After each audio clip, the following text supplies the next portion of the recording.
Bonjour. Chaque année en France, plus de 1000 personnes se retrouvent paralysées, le plus souvent à la suite d'un grave accident. C'est la moelle épinière qui est en cause. Quand elle est lésée, écrasée ou sectionnée, la communication entre le cerveau et une partie du corps est endommagée ou interrompue. Certains de ces accidentés souffrent de paraplégie. L'atteinte de leur moelle étant située au niveau des vertèbres basses, ce sont leurs membres inférieurs qui sont paralysés. D'autres deviennent tétraplégiques, paralysés des 4 membres, car c'est au niveau des cervicales que leur moelle est blessée. Pour se déplacer, toutes ces personnes devront utiliser à vie un fauteuil roulant. Les paraplégiques se servent de leurs bras pour les actionner. Les tétras, comme ils se désignent souvent eux-mêmes, peuvent quant à eux bénéficier de dispositifs leur permettant de diriger un fauteuil électrique. Selon leur degré de gravité, ces paralysies peuvent entraîner maints autres problèmes à prévenir ou soigner. Incontinence, difficultés digestives ou respiratoires, escarres, douleurs chroniques. Le corps humain n'est pas fait pour alterner entre posture assise et couchée. Des dispositifs de verticalisation offrent à certains paralysés des temps de station debout.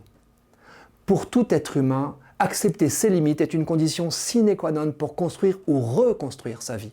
Qu'on soit valide ou pas, le consentement à ce qui est un précieux repère de sagesse. Après des mois de rééducation, de progrès ou de déception, ce consentement au réel peut demander à un accidenté beaucoup de temps, de courage et d'accompagnement. Quelque chose de précieux a été perdu. Déni et colère font partie du processus de deuil. Il est normal de refuser longtemps l'hypothèse de rester comme ça. Heureusement, renoncer à certains rêves n'est pas se résigner au malheur, c'est plutôt s'ouvrir à la vie. Dans ces conditions, il ne faut pas faire miroiter de faux espoirs aux accidentés et à leurs proches. Pendant longtemps, tout retour à la mobilité chez les paralysés semblait impossible.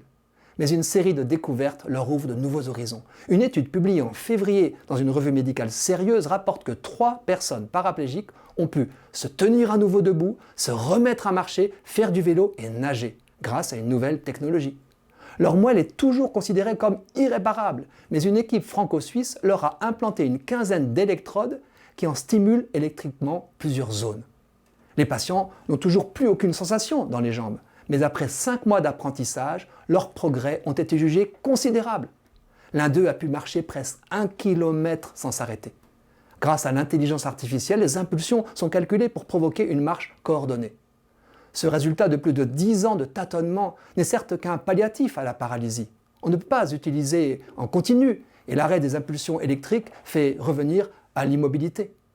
Les chercheurs envisagent cependant d'optimiser cette nouvelle technique avant de la diffuser en la rendant actionnable via un smartphone.